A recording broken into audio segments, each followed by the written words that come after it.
mən çıxarda bilməzdim. Doğmaları olmalıydı. Sonra zəng elədim Gürcüstana, bunların yeznəsinə.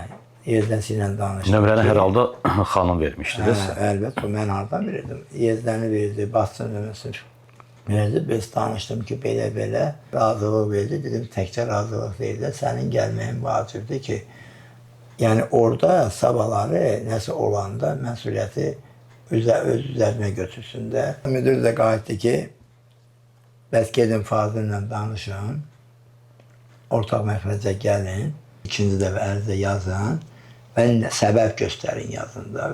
Bunun yeri olmadığına görə çoxları deyir ki, bəs toy olana qədər bəs qız hardadır, qız niyə sənin yanında qalır?